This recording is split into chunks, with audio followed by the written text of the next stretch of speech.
Nah, action.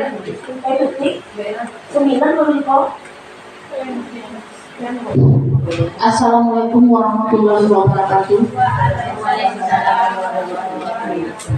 Baik, ibu yang hadir dalam ruangan ini pada siang hari ini.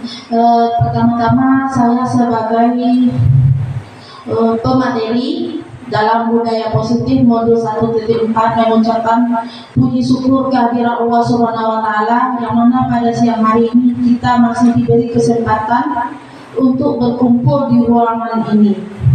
Selanjutnya juga saya tidak lupa mengirimkan salawat beriring salam kepada Nabi Muhammad Sallallahu Alaihi Wasallam. Baiklah bapak-bapak, ibu-ibu yang hadir dalam ruangan ini, sebelum saya menampilkan materi pada saat ini yaitu mengenai budaya positif, saya akan membacakan pantun terlebih dahulu karena saya lihat kalau dibacakan pantun di siang hari ini kayaknya jadi menarik juga sedikit ya. Angin bertiup di bau bertebaran, duri menusuk luka di tangan. Terima kasih untuk kesabaran, temani aku lewati rintangan. Terima kasih ya Bapak Ibu. Baik, untuk kali ini saya akan menampilkan aksi nyata saya mengenai budaya positif oleh Yayan Akafia SPD CGP Angkatan 9 dari Kabupaten Damastraya. Di sini ada yang pertama, budaya positif yang saya tampilkan pertama yaitu mengenai perubahan paradigma belajar. Di dalam perubahan paradigma belajar ini, pembelajaran yang berorientasi pada penguatan kompetensi dan pengembangan karakter yang sesuai dengan nilai-nilai Pancasila. Pembelajaran paradigma baru memastikan praktik pembelajaran yang berpusat pada murid, yang mana setiap murid belajar sesuai dengan kebutuhan dan tahap perkembangannya. Pembelajaran paradigma baru dilakukan melalui kegiatan pembelajaran di dalam kelas dan juga ada yang dilakukan di luar kelas. Nah, sekarang kita sering mendengar itu ada pembelajaran yang berpusat pada murid, ada juga pembelajaran yang berpusat pada guru. Pernahkah ibu-ibu mendengar yang seperti itu? Pembelajaran yang berpusat pada murid dan pembelajaran yang berpusat pada guru. Mungkin bapak-bapak dan ibu mungkin ada yang ingin menjelaskan apa itu pembelajaran yang berpusat pada murid dan juga apa pembelajaran yang berpusat pada guru.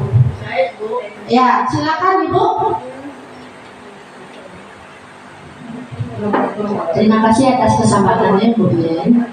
Menurut saya, pembelajaran yang berpusat pada murid adalah pembelajaran yang dilakukan itu melalui analisa murid itu sendiri. Jadi murid yang menemukan, murid yang melakukan, dan murid yang menyimpulkan. Kemudian berpusat pada murid, di sini fungsi guru adalah sebagai fasilitator atau hanya menuntun saja. Sedangkan pembelajaran yang berpusat pada guru itu guru memegang kendali dalam kelas sepenuhnya. Dengan kata lain, guru mendominasi kegiatan pembelajaran tanpa ada pengaruh dari murid. Istilahnya, guru melaksanakan pembelajaran itu hanya menurut kehendak hatinya tanpa mempertimbangkan karakter-karakter anak. Demikian saja Ibu, terima kasih atas kesempatannya. Baik, terima kasih.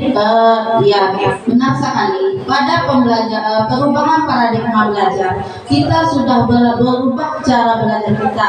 Yang dahulu mungkin kita pembelajaran hanya berpusat pada guru, di mana guru yang menentukan semuanya. Murid tidak diberi kesempatan untuk menentukan. Tetapi untuk paradigma belajar sekarang, karena kita sudah memakai kurikulum merdeka, jadi pembelajaran kita sekarang sudah berpusat pada murid sesuai dengan profil pelajar Pancasila. Nah, mungkin ini idealnya, mungkin kita bisa mungkin berubah secara langsung cepat, tapi perlahan-lahan ini mudah-mudahan bisa kita terapkan di kelas kita masing-masing, yaitu mengenai pembelajaran yang berpusat pada murid. Baik, kita lanjut, kita lihat yaitu apa itu yang profil pelajar Pancasila. Profil pelajar Pancasila yang pertama yaitu beriman dan bertakwa kepada Tuhan Yang Maha Esa dan berakhlak mulia. Untuk khusus yang poin pertama ini, beriman dan bertakwa kepada Tuhan, ini mungkin lebih banyak ke faktor agamanya. Contoh, sebelum belajar kita tuh berdoa sebelum belajar dan mengucapkan doa juga nanti setelah pembelajaran. Nah, itu mungkin untuk poin pertama. Terus yang berkebinekaan global. Yang dimaksud dengan kebinekaan global ini adalah murid dituntut untuk bisa berinteraksi dengan budaya-budaya yang ada. Apalagi di negara kita ini, budaya itu beraneka ragam, agama beraneka ragam, dan suku juga beraneka ragam. Jadi dituntut murid-murid itu bisa berinteraksi, apalagi di sekolah kita ini, sekolahnya yang memiliki banyak keanekaragaman budaya, suku, dan bermacam-macam. Nah, dituntut untuk bisa berinteraksi. Yang ketiga, profil pelajar Pancasila yang ketiga yaitu bergotong royong. Yang dimaksud dengan bergotong royong adalah murid bisa berkolaborasi dan bekerja sama dengan teman-temannya. Selanjutnya, untuk mandiri. Profil pelajar Pancasila yang mandiri di sini mungkin yang mandiri ini murid dituntut untuk mampu menyelesaikan tugas-tugas yang sudah diberikan kepada dirinya. Lanjut, yang bernalar kritis. Yang bernalar kritis ini maksudnya murid dituntut untuk bisa mengelola informasi yang didapatnya. Terus kreatif. Kreatif di sini mungkin dituntut murid-murid yaitu mampu nanti secara kritis menyelesaikan, mengembangkan apa yang didapatnya dari guru. Mungkin itu yang untuk profil pelajar Pancasila. Lanjut kita lihat untuk budaya positif yang berikutnya yaitu disiplin positif. Disiplin positif merupakan suatu cara penerapan disiplin tanpa adanya kekerasan dan ancaman yang dalam praktiknya melibatkan komunikasi tentang perilaku yang efektif antara guru dan murid. Dalam penerapan disiplin positif ini, anak diajarkan untuk memahami konsekuensi dari perilaku mereka. Selain itu, disiplin positif juga mengajarkan anak tanggung jawab serta rasa hormat dalam berinteraksi dengan lingkungannya. Jadi, disiplin positif merupakan salah satu penyerapan disiplin yang bertujuan untuk menumbuhkan kesadaran serta membudayakan anak untuk melakukan sesuatu tanpa sorotan, ancaman, dan hukuman. Nah, kita lihat untuk disiplin positif, cara penerapannya. Bagaimana cara penerapan disiplin positif? Yang pertama mungkin kita buat dulu aturan dan kesepakatan bersama. Contoh, anak-anak di sini mungkin kita buat aturannya. Mungkin untuk di sekolah, siapa yang siap menyelesaikan tugasnya yang dulu nanti akan diberi nanti akan didahulukan boleh istirahat tepat waktu. Nah, terus yang kedua tetapkan konsekuensi. Yang tetapkan konsekuensi yaitu kita setelah membuat kesepakatan, kita tetapkan konsekuensi. Contoh, bagi anak-anak yang belum menyelesaikan, betul-betul belum kita dahulukan istirahatnya. Jadi kita kasih pembelajaran itu. Terus yang ketiga, berikan pujian. Disiplin positif kita berikan pujian yang sudah melakukan tanggung jawabnya. Lanjut, yang keempat yaitu menjalin komunikasi yang baik. Lanjut, yang keempat, kita harus bisa menjadi contoh yang baik. Contoh yang baik di sini mungkin contoh kita ingin menerapkan disiplin datang tepat waktu. Nah, di sini untuk datang tepat waktu mungkin kita memberikan contoh kepada murid. Kita dahuluan yang datang kurang dari 7.15. Jadi kita nanti bisa menegur murid yang datang lewat dari 7.15. Lanjut untuk yang berikutnya, budaya positif yang berikutnya yaitu motivasi perilaku manusia. Di sini Diana Gosen dalam bukunya Reducing School Discipline menyatakan ada 3 motivasi perilaku manusia. Yang pertama, untuk menghindari ketidaknyamanan. Contoh di sini mungkin untuk menghindari ketidaknyamanan yaitu kita datang tepat waktu, misalnya pada pagi hari, untuk menghindari nanti mungkin dapat teguran dari sekolah.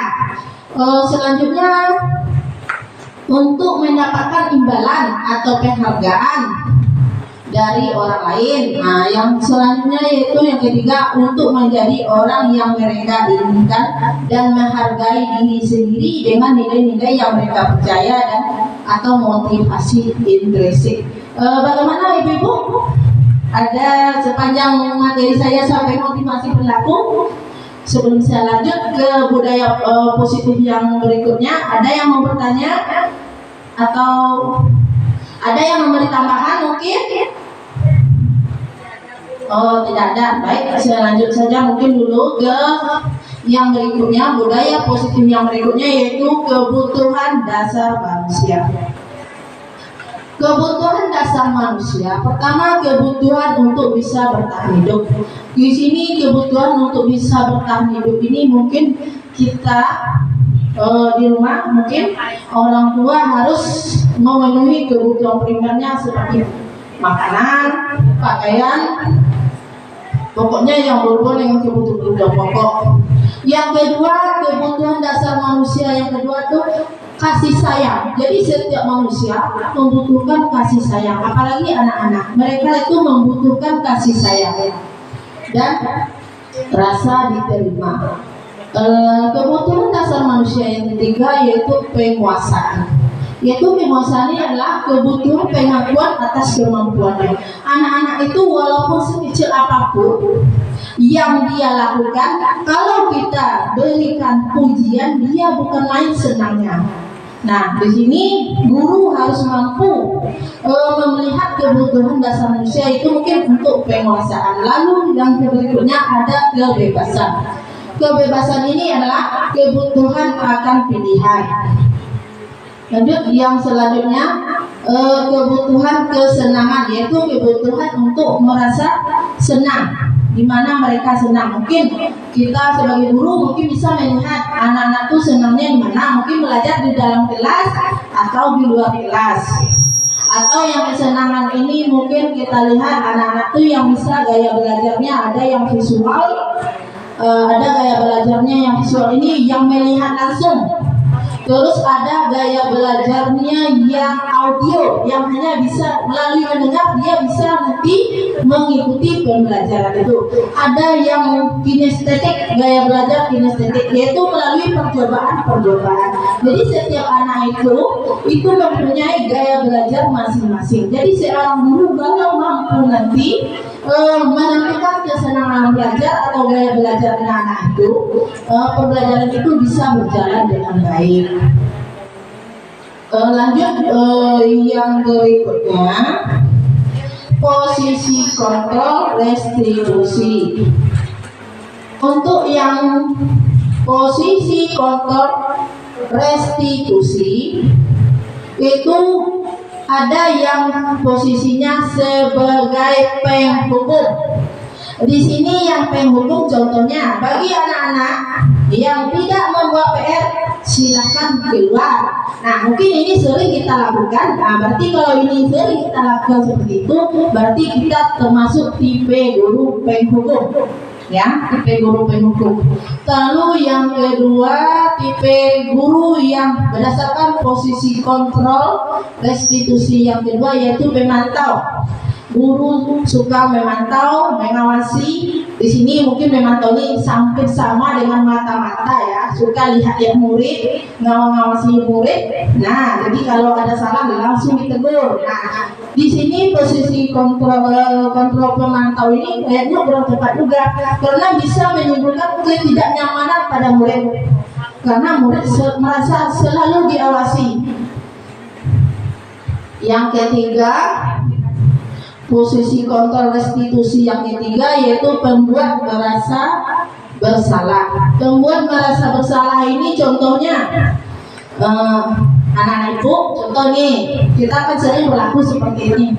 Anak ibu masa sudah dibelikan buku sama orang tua, nilainya juga dapat segini. Nanti gimana nih perasaan orang tua? Nah, ini namanya posisi kontrol guru adalah pembuat merasa bersalah. Jadi kalau posisi ini membuat murid-murid putus asa karena merasa tidak berharga. Kenapa tidak berharga? Karena merasa bersalah telah melakukan sesuatu. Lanjut, posisi kontrol yang ketiga, yang keempat, yaitu guru memposisikan dirinya sebagai teman. Mungkin kalau posisi teman ini, murid akan hanya bergantung pada satu guru. Jadi ketika guru itu tidak hadir, murid itu merasa canggung. Kadang-kadang dengan ada posisi teman ini, murid nanti susah bersosialisasi. Kalau nanti dia mungkin naik kelas, dia susah bersosialisasi dengan guru-guru yang baru, karena mereka hidupnya sudah tergantung pada satu orang guru. Lanjut, sebagai manajer, posisi kontrol restitusi yang kelima yaitu guru memposisikan dirinya sebagai manajer. Yang manajer ini sesuai dengan restitusi, yaitu dia akan menyelesaikan kalau ada masalah dengan diskusi. Dengan mencari masalah, nanti murid akan diajak untuk berdiskusi bagaimana mencari solusinya. Bagaimana ibu-ibu? Ada yang mau bertanya? Atau ada yang ingin saya kurang pas, ada yang kurang puas mungkin? Ya silakan ibu. Ada yang mau? Terima kasih kesempatannya. Sepertinya cuma saya yang semangat ya Bu Yen ya. Nanti menular ke teman-teman yang lain. Tadi sudah dijelaskan, tadi ada 5 posisi kontrol restitusi oleh Ibu Yen. Dari kelima-limanya ini saya melihat ada sisi positif dan negatifnya.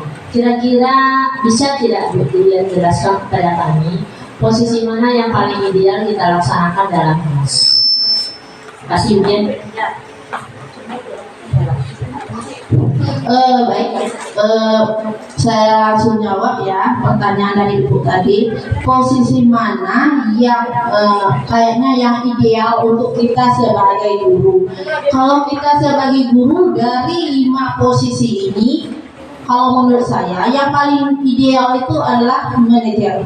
Di mana manajer ini adalah guru nanti kalau ada murid yang bermasalah, guru akan menyelesaikan masalah itu dengan mengajak murid itu berdiskusi, terus nanti akan dicari apa penyebab kesalahannya, terus apa yang sudah ia lakukan, dan nanti murid juga akan mencari solusinya, bagaimana penyelesaiannya. Mungkin itu untuk manajer. Jadi guru sifatnya di sini bukan menghukum, tetapi yang manajer ini adalah untuk mencari penyelesaian melalui jalur diskusi antara murid dan guru.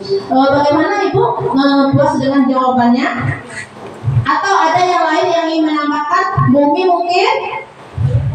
Ya, yang menambahkan boleh? Oh ya, silakan.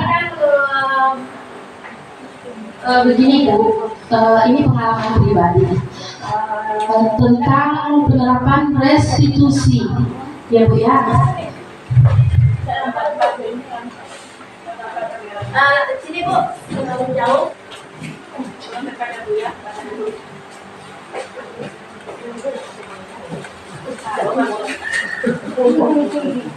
Begini Bu, ini tentang posisi kontrak.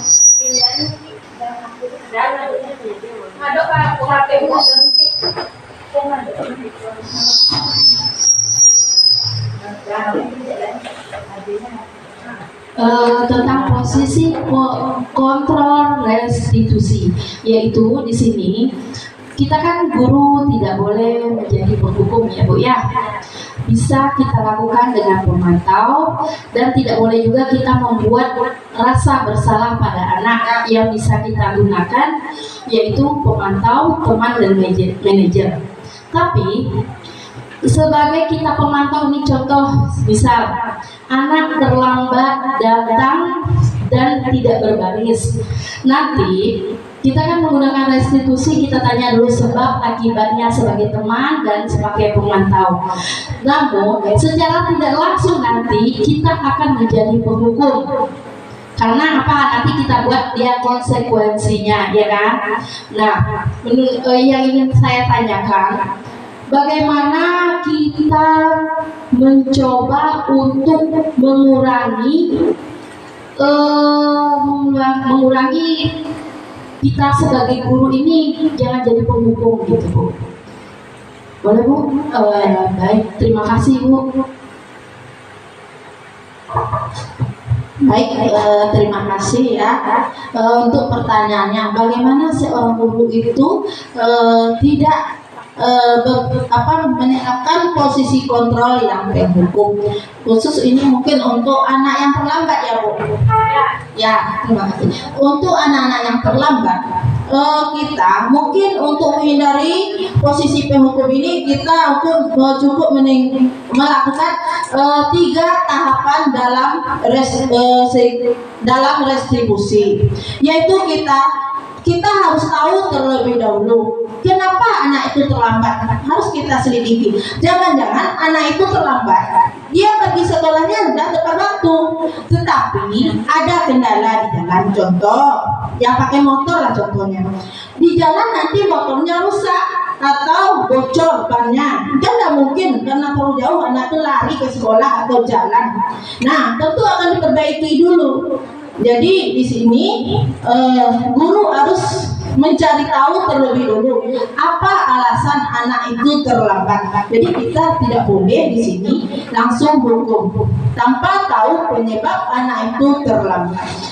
Setelah kita tahu apa alasan anak itu terlambat, yang selanjutnya kita harus bertanya sama anak itu apa keyakinan kelas yang sudah ia langgar.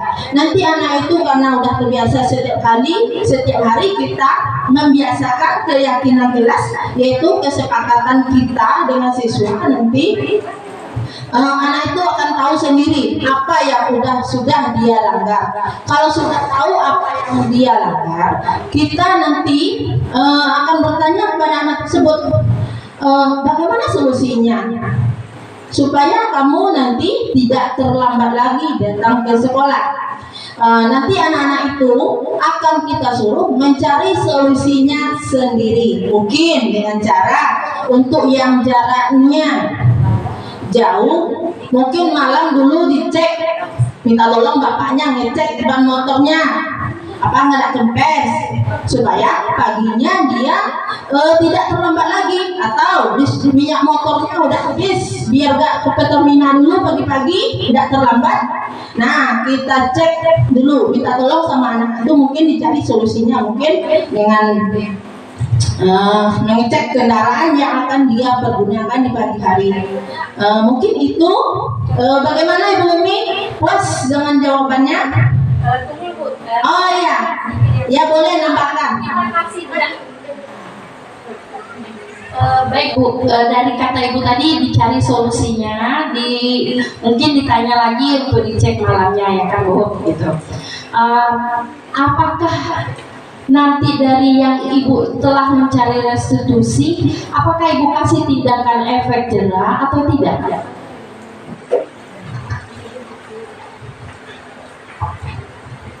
Di sini setelah saya cari penyebab, cari aturan yang dilanggar, cari solusi. Setelah tahu apa solusinya, mungkin saya di sini tidak akan membuat aturan jerah. Kenapa? Karena murid itu sudah sadar apa yang seharusnya dia lakukan.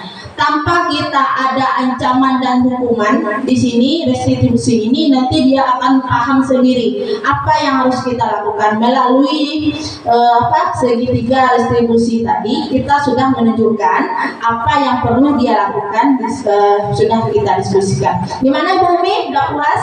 Atau mungkin ada ibu-ibu yang lain yang ingin menambahkan? Bu Kiki, mungkin Bu Kiki ada yang ingin menambahkan? Oh, udah puas mungkin ya. Atau ibu-ibu yang lain ada yang ingin bertanya tentang posisi kontrol restitusi. Apa itu? Bu Mary mungkin? Tidak apa-apa bertanya ya. Sebelum saya lanjut ke budaya positif yang berikutnya, silakan bertanya dulu Bu Les. Oh pas, nanti udah paham semuanya ya. Lanjut aja. Nah, posisi kontrol yang berikutnya, keyakinan kelas. Di sini keyakinan kelas itu merupakan nilai-nilai kebajikan yang universal. Universal ini bersifatnya umum, berlaku untuk semua, yang disepakati secara tersirat dan tersurat, lepas dari latar belakang suku, negara, bahasa maupun agama. Nah, kalau dulu kita sebelum ada kurikulum merdeka dan juga sebelum saya mengikuti pelatihan pendidikan guru penggerak, saya mungkin belum tahu apa itu keyakinan kelas. Tetapi setelah saya mengikuti guru penggerak, saya jadi paham sedikit, mungkin terlalu paham juga belum ya, paham sedikit yaitu mengenai keyakinan kelas. Keyakinan kelas ini adalah sifatnya masih aturan, tapi aturan ini melalui diskusi kita dengan murid. Jadi peraturan melalui diskusi dengan murid. Jadi intinya di sini keyakinan kelas ini masih aturan, tetapi bukan guru sendiri yang memutuskan, bukan guru sendiri yang membuat. Beda dengan kita sebelum-sebelumnya. Kalau peraturan kelas kita yang buat, kita yang menetapkan, nanti depan kelas suruh murid membaca, suruh murid mengikuti. Tetapi untuk keyakinan kelas itu kita buat melalui diskusi sama murid. Kalau kita minta murid mengeluarkan pendapatnya, apa yang kita yakini, peraturan-peraturan apa yang kita yakini. Kenapa? Kalau mereka sudah kita ajak diskusi mengenai peraturan, mereka akan melakukan dengan bahagia, dengan senang hati, tanpa paksaan. Baik, ini ada contoh-contoh keyakinan kelas yang sudah saya buat. Contohnya, mungkin ibu-ibu yang lain nanti bisa membuat keyakinan kelas yang lain. Itu berdasarkan kesepakatan ibu-ibu sendiri dengan murid-muridnya. Nanti ini hanya contoh, nanti lebih cara membentuk keyakinan kelas itu. Pertama, dia abstrak, nyata. Daripada peraturan berupa pernyataan universal yang berlaku untuk semua orang. Yang selanjutnya dibuat dalam bentuk positif, tidak terlalu banyak, karena kalau terlalu banyak nanti murid susah itu untuk mengingatnya. Kalau terlalu banyak pula nanti keyakinan kelas yang kita buat tidak pula ingat murid, percuma aja keyakinan kelas kita buat. Yang selanjutnya dapat diterapkan di lingkungan kelas kita.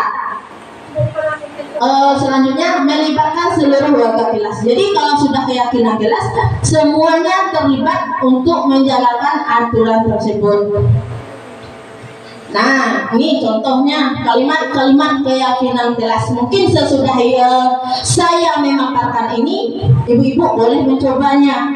Keyakinan kelas ini bisa kita terapkan melalui diskusi kita sama murid. Ini adalah keyakinan kelas saya yang sudah saya terapkan sama murid setelah saya mengikuti pelatihan guru penggerak.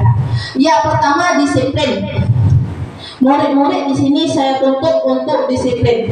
Disiplin waktu, disiplin dalam belajar, dan disiplin nanti untuk masuk kelas. Yang kedua, contoh kalimat keyakinan kelas yang kedua yaitu saling menghormati dan menyayangi.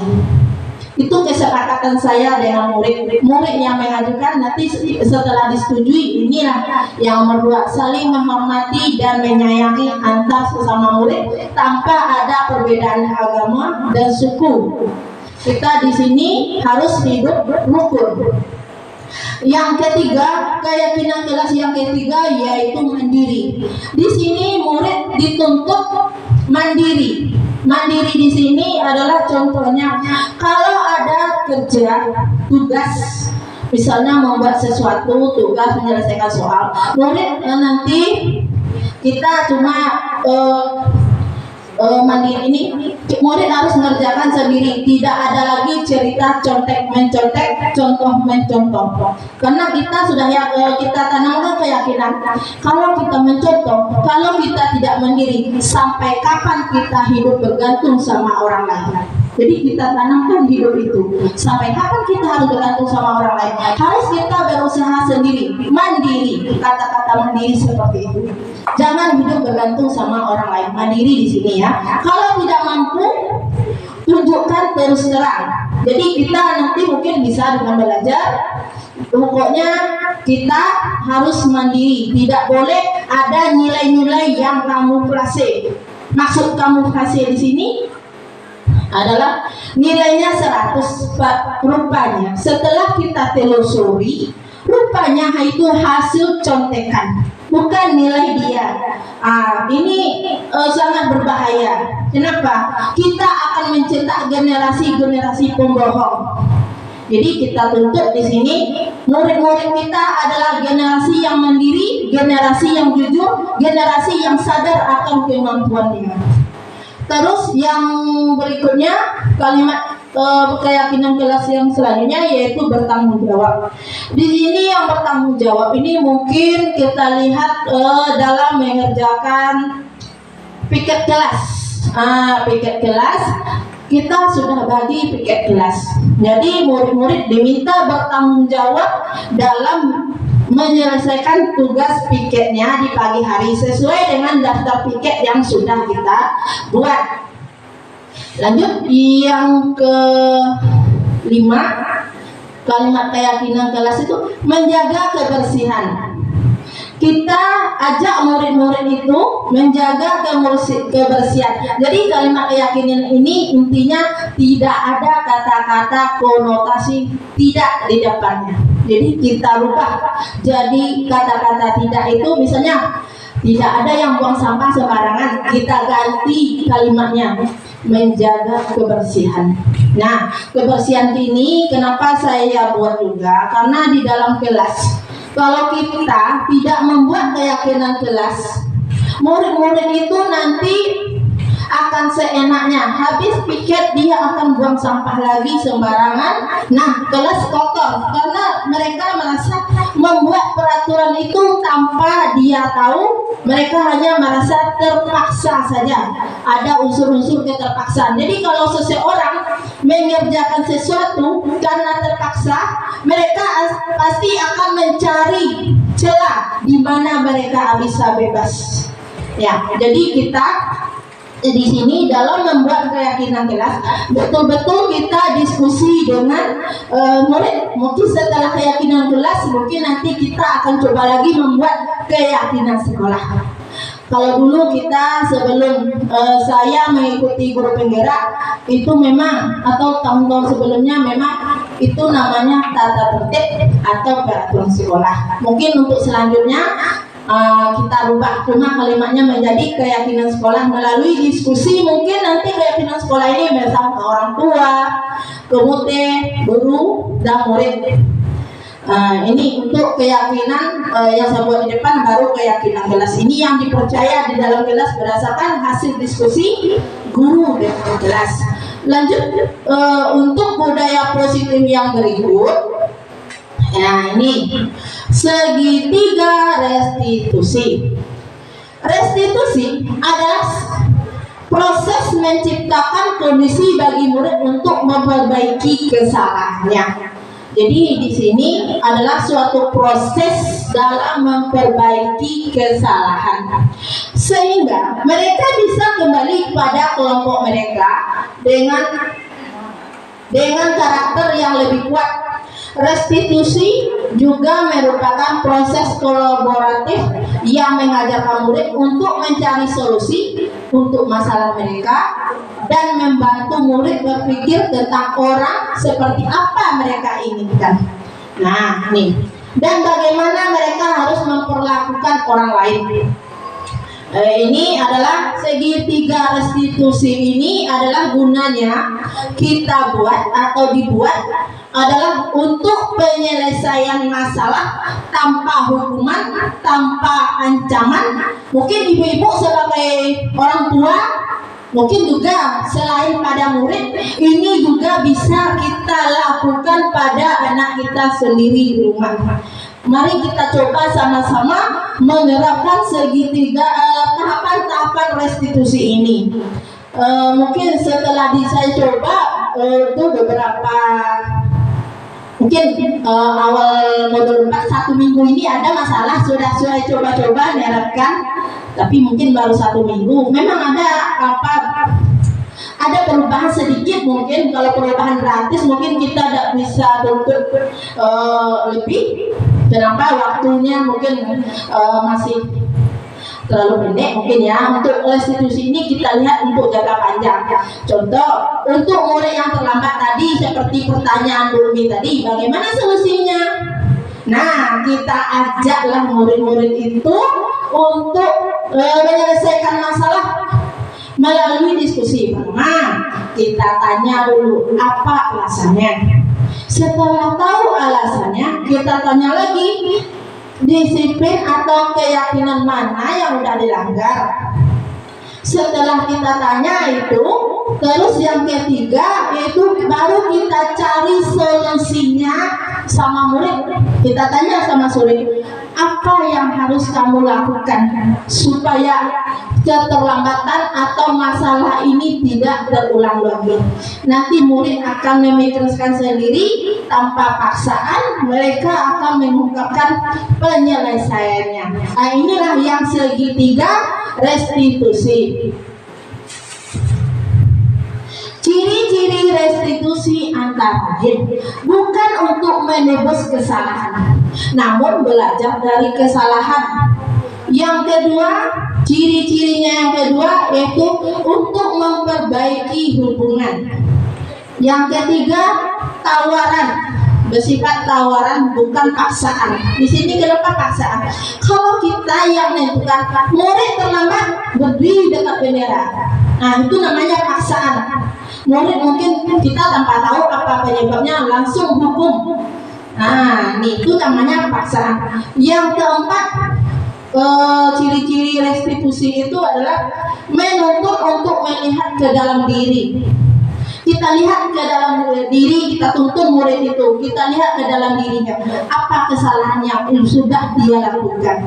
Terus kita ajak murid tersebut untuk mencari solusinya. Kalau seseorang sudah kita ajak mencari solusi, pasti mereka akan mengemukakan solusinya. Mereka akan tahu dengan kesadaran sendiri tanpa paksaan. Nah, mereka itu akan melakukannya dengan senang hati. Yang selanjutnya, mencari kebutuhan dasar yang melatar belakangi tindakan. Lanjut, yang berikutnya, fokus pada karakter bukan tindakan. Karakter ini sifat perilaku bukan tindakan.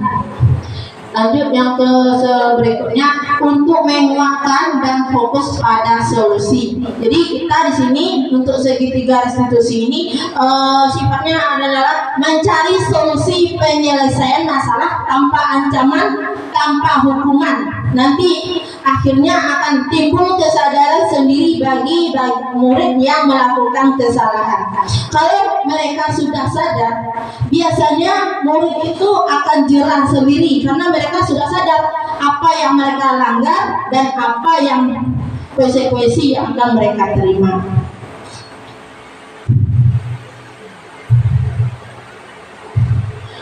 Ini tahapan-tahapan dalam segitiga restitusi. Yang pertama, tahapannya menstabilkan identitas. Menstabilkan identitas itu bertujuan untuk mengubah identitas anak dari orang yang gagal karena melakukan kesalahan menjadi orang yang sukses ya. Jadi di sini menstabilkan identitas, merubah orang yang gagal menjadi orang yang sukses. Contoh, berbuat salah itu tidak apa-apa.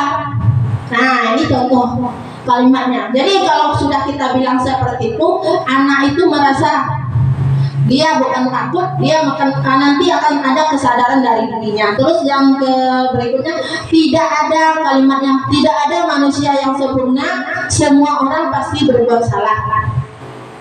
Terus saya juga pernah melakukan kesalahan seperti itu. Contoh, ibu juga pernah melakukan kesalahan seperti itu. Wajar kamu melakukan itu. Ibu juga sudah pernah melakukan kesalahan yang seperti itu.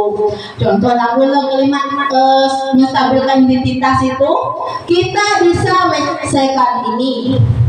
Lanjut kalimat menstabilkan identitas yang berikutnya, bapak atau ibu tidak tertarik mencari siapa yang salah, tapi bapak atau ibu ingin mencari solusi dari permasalahan yang terjadi. Itu adalah kalimat-kalimat yang bisa kita pakai untuk menstabilkan identitas. Yang kedua, tahapan restitusi itu yaitu validasi tindakan yang salah bertujuan memenuhi kebutuhan dasar. Contohnya, padahal kamu bisa melakukan lebih buruk daripada itu. Nah, terus kamu pasti punya alasan mengapa kamu melakukan hal itu. Itu kalimat-kalimatnya untuk validasi tindakan. Selanjutnya yang ketiga, contoh kalimatnya, kamu patut bangga pada dirimu sendiri karena kamu telah melindungi sesuatu yang penting buatmu. Lanjut, kamu boleh mempertahankan sikap itu, tapi kamu harus menambahkan sikap yang baru. Itu adalah contoh-contoh kalimat validasi tindakan yang saya buat. Lanjut untuk menanyakan keyakinan. Ini tahap restitusi yang ketiga. Tahap restitusi yang ketiga yaitu menanyakan keyakinan. Ketika identitas sukses telah tercapai dan tingkah laku yang salah telah divalidasi, itu di langkah yang kedua, maka anak akan siap untuk dihubungkan nilai-nilai yang dia percaya dan berpindah menjadi orang yang dia inginkan. Contoh, apa yang kita percaya sebagai kelas, sebagai keyakinan kelas. Terus kalimatnya mungkin apa nilai-nilai umum yang telah kita sepakati.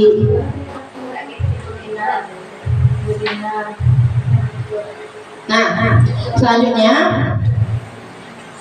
setelah saya mempelajari modul budaya positif ini, saya merasa bahwa metode hukuman dan penghargaan dalam rangka mendisiplinkan siswa kurang tepat. Ditiadakan. Posisi kontrol sebagai manajer dan penerapan restitusi adalah cara yang tepat supaya siswa merasa dihargai dan diberi kesempatan untuk memperbaiki kesalahannya. Baik, ibu-ibu, itu pemaparan saya. Nah, sekarang dari pemaparan saya yang sudah panjang ini, ada yang mau bertanya atau ada yang mau menambahkan? Silakan ibu-ibu. Oh ya, Bapak mau bertanya, Pak, silakan. Terima kasih saya ucapkan kepada Bu Yeyen. Yang ingin saya tanyakan tadi pemaparan Bu Yeyen, ada beberapa hal yang perlu saya rasa untuk dipertanyakan, yaitu 3 konsep tadi. 3 konsep, ada namanya hukuman, punishment bahasa Inggrisnya kan. Kemudian ada hukuman, ada konsekuensi dan restitusi ya. Restitusi. Coba Bu Yeyen jelaskan konsep yang 3 itu apa bedanya? Konsep yang 3 itu kemudian tentu kalau 3 konsep ini didekatkan tentu ada perbedaan dan kesamaannya. Mungkin itu yang perlu saya tanyakan sehingga nanti kita tahu membedakan mana yang restitusi, mana yang punishment dan konsekuensi. Begitu.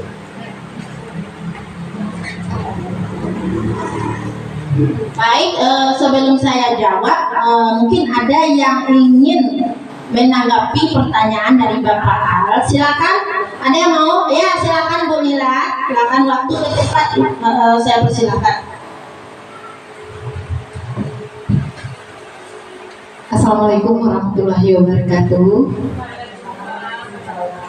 Terima kasih telah memberikan kesempatan kepada saya.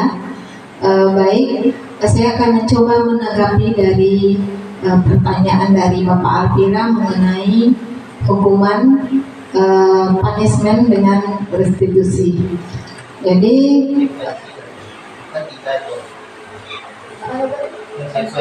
konsekuensi. Baik, di sini sebenarnya tiga hal itu bukan antara konsekuensi dengan hukuman itu bisa kita kelompokkan sama. Tapi kalau restitusi itu satu hal yang sangat berbeda. Ya, kalau konsekuensi bisa kita sebut dengan hukuman, itu sebenarnya kita tidak dibenarkan untuk dilaksanakan dalam pembelajaran kita. Karena suatu tindakan baik itu salah atau benar itu ada tujuannya.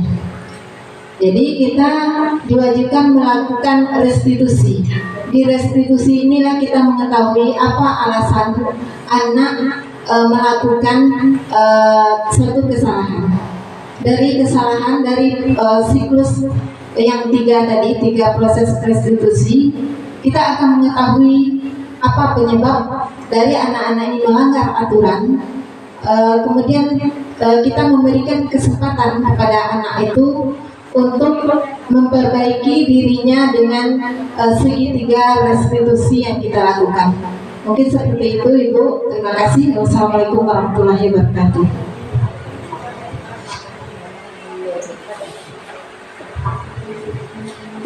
Bagaimana Pak Al, sudah puas dengan tanggapan dari Ibu Nira mengenai konsekuensi hukuman dan segitiga restitusi? Mungkin saya perjelas lagi ya.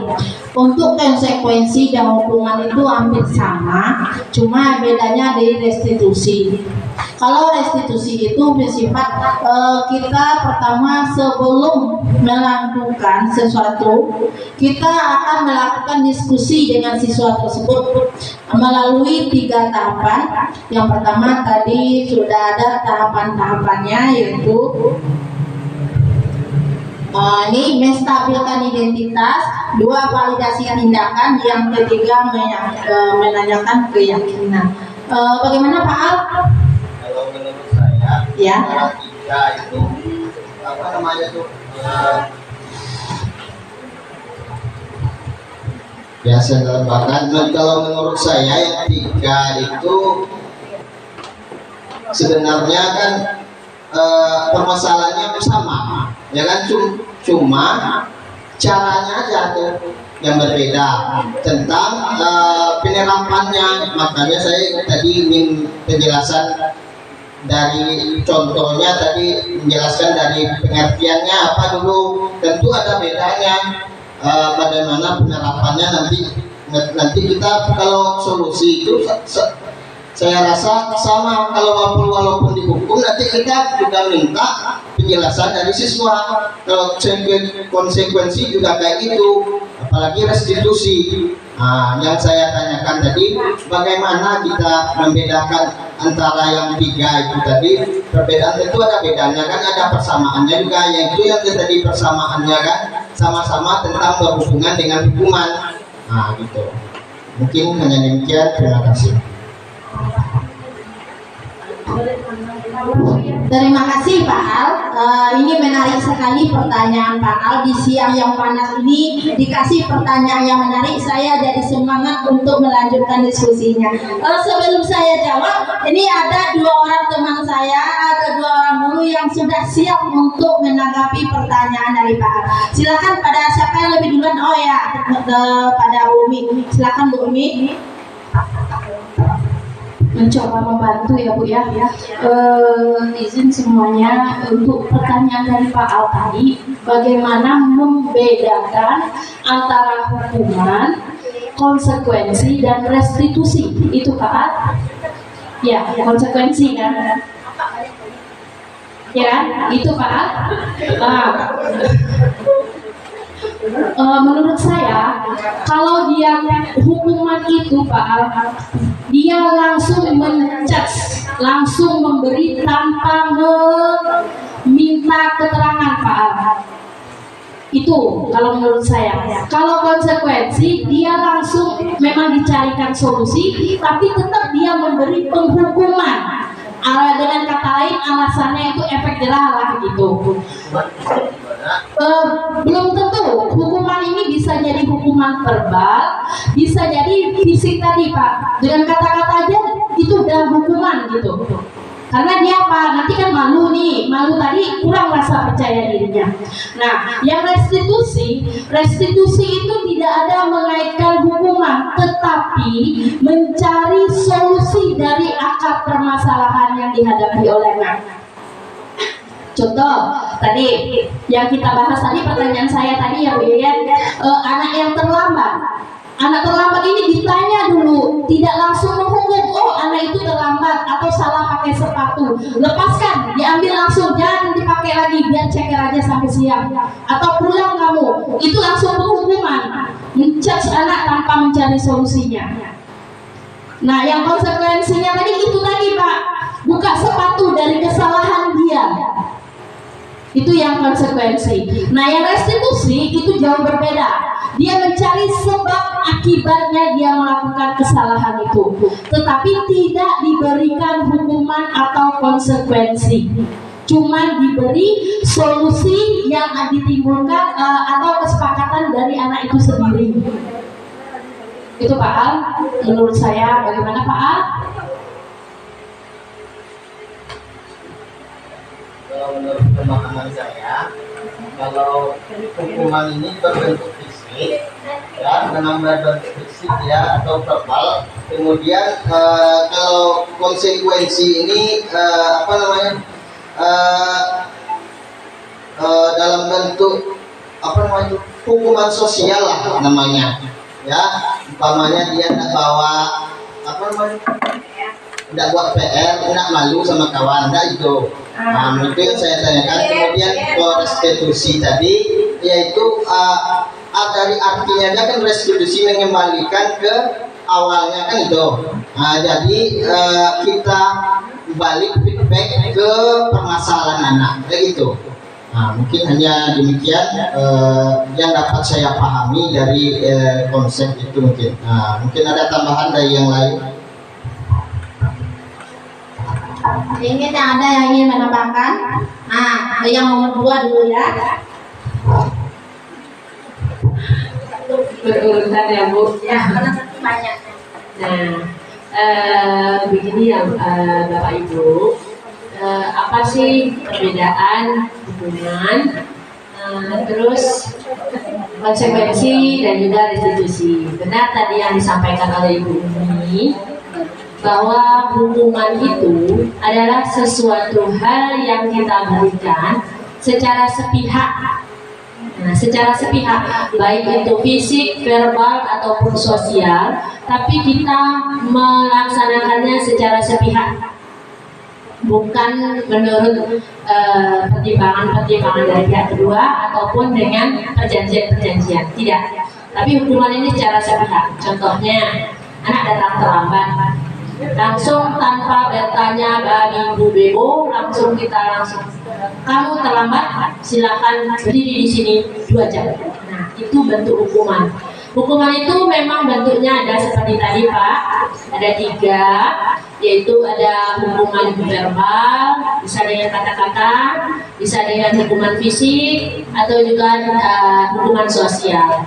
Namun yang membedakan adalah hukuman di sini, ini tidak ada istilahnya pertimbangan-pertimbangan kedua.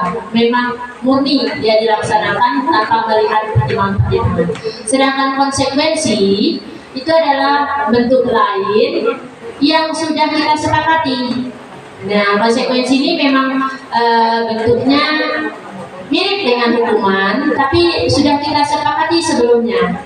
Jika terjadi pelanggaran, maka konsekuensinya harus melaksanakan seperti ini. Contoh, anak terlambat Nah, saat itu kita tanya, kamu terlambat hari ini, apa konsekuensinya kalau terlambat? Nah, konsekuensinya saya tidak masuk di jam pertama, Bu. Oke, sudah tahu konsekuensinya, maka lakukan. Karena itu sudah merupakan kesepakatan kita. Nah, itu pembeda antara hukuman dan konsekuensi. Kalau konsekuensi berarti sudah ada kesepakatan sebelumnya. Kalau hukuman langsung, menurut saya, menurut pemahaman saya. Sedangkan restitusi ini adalah sebuah keyakinan, di mana kita membuat keyakinan berupa hal-hal positif, singkat, padat, jelas, mudah dipahami, sehingga kalau terjadi pelanggaran kita kembalikan ke pelanggar sendiri. Kita kembalikan bagaimana caranya si pelanggar untuk memperbaiki kesalahannya, untuk tidak mengulang kembali hal yang sama, yaitu pelanggaran. Contohnya, kita masih ke yang terlambat. Kalau kita merestitusi, berarti kita tanya dulu alasannya kenapa terlambat. Terus kita tanyakan lagi, sudah berapa kali? Kita lanjutkan lagi, kalau demikian terus menerus sesuai atau tidak dengan keyakinan yang kita buat. Kalau tidak, apa upaya yang bisa dilakukan supaya besok tidak lagi. Nah, begitulah restitusi bekerja. Mungkin caranya akan bertele-tele, tapi ini restitusi ini lebih efektif karena kita mencari jalan keluar sebagai solusi jangka panjang. Jadi tertanam di anak kita itu bahwa pelanggaran yang dilakukan itu harus dicarikan solusi, sehingga penerapannya atau motivasinya berasal dari dirinya. Sedangkan untuk hukuman dan restitusi, motivasinya masih di luar dirinya, kontrolnya masih di luar dirinya. Itu kalau menurut saya. Terima kasih Bu Yan atas kesempatannya, silakan. Terima kasih Bu Nunu atas tanggapannya. Selanjutnya silakan kepada Ibu Nila untuk memberikan tanggapan dari pertanyaan Pak An.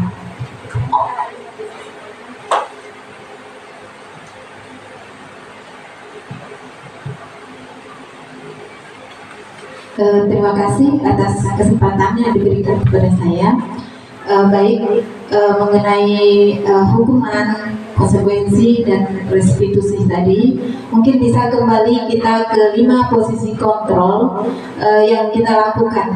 Ada yang pertama sebagai penghukum, pemantau, pembuat merasa bersalah, kemudian teman, kemudian manajer. Nah, yang hukuman yang menjadi pertanyaan bagi Pak Alpila tadi, ini sering dilakukan oleh yang kita memegang posisi kontrol sebagai penghukum. Jadi sesuai dengan kata Bu Nunu tadi, kalau hukuman ini dia tidak disepakati sebelumnya.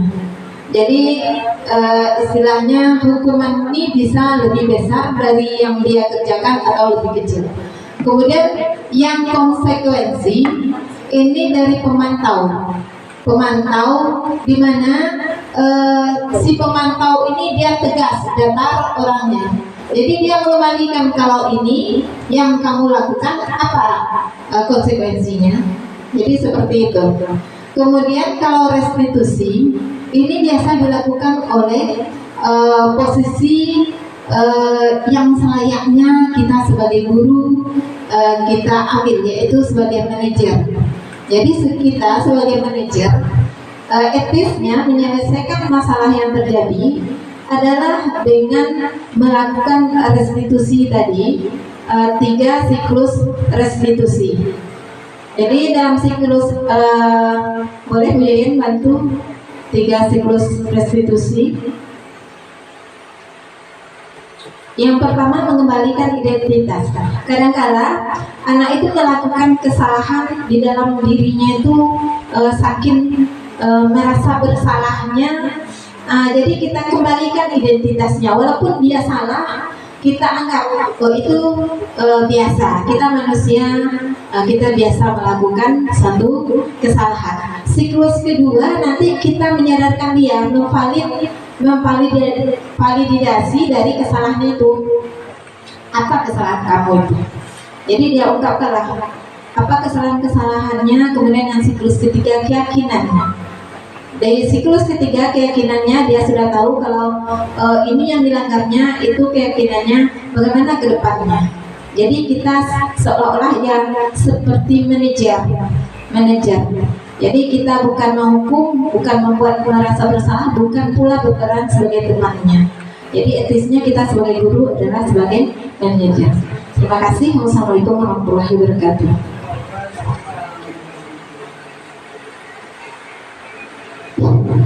Bagaimana Pak Al, sudah puas dengan jawaban-jawaban dari ibu guru yang tadi? Dan terima kasih sudah puas ya dengan jawabannya. Bagaimana ibu-ibu yang lain? Ada yang mau bertanya sebelum sesi ini kita akhiri? Ada yang mau bertanya?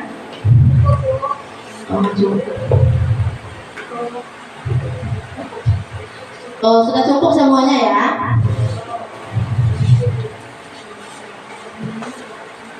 Jadi di sini intinya dari pemaparan tadi, kita sebagai guru harus bisa sebagai manajer di dalam kelas kita masing-masing, dan jika ada masalah kita harus bisa menyelesaikannya memakai 3 tahapan dari restitusi.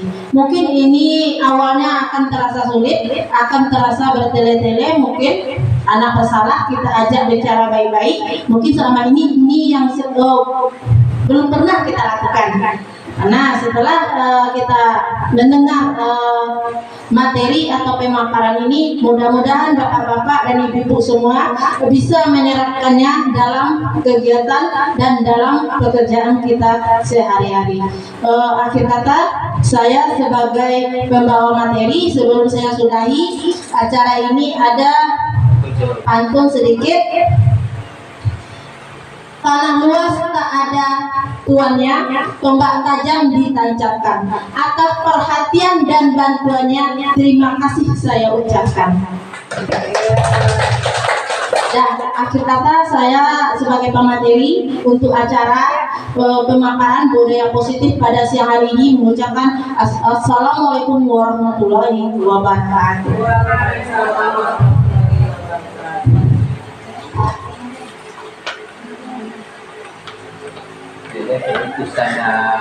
keputusan percuma itu ada kata.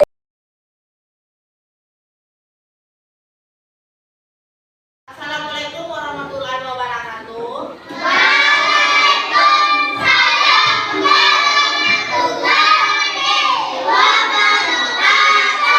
Baik anak-anak ibu, sekarang kita mau membuat keyakinan kelas. Keyakinan kelas itu adalah kesepakatan yang ada di kelas kita.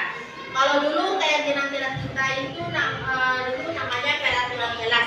Peraturan kelas itu dibuat guru, murid menjalankan.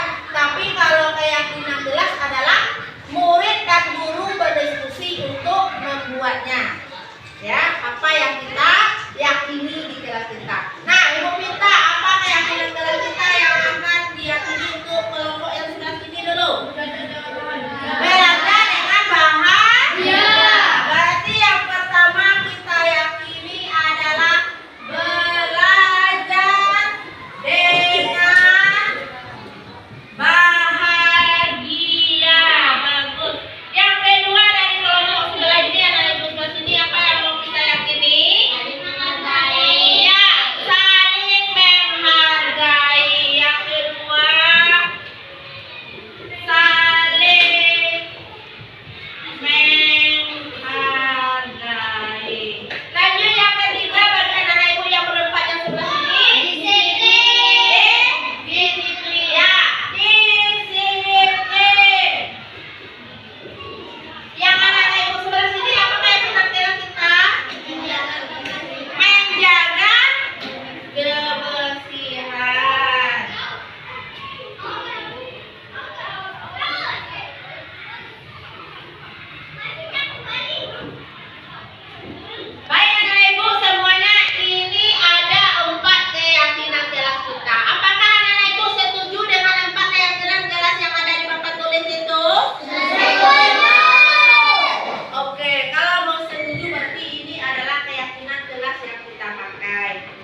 kelas kita yang 4 itu. Yang pertama, belajar dengan bahagia, saling menghormati, disiplin, serta menjaga kebersihan. Nah, itu adalah 4 keyakinan kelas yang kita yakini untuk kelas 5.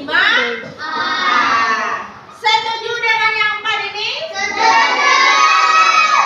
Oke, terima kasih ya.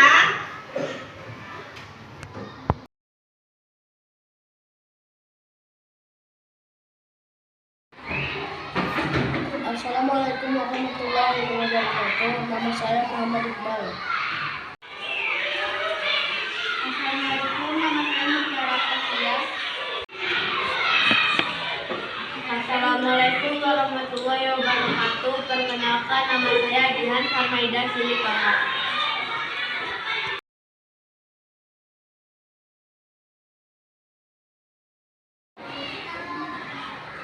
Sangat bersemangat.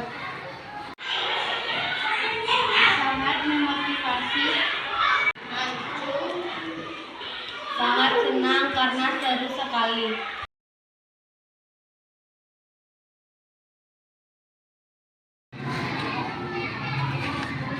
Dia penting. Dia sangat penting.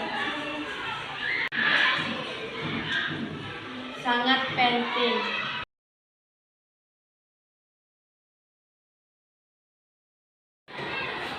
Dapat membuat kita disiplin. Karena dapat menumbuhkan rasa tanggung jawab. Karena dapat membuat kita menghargai orang lain.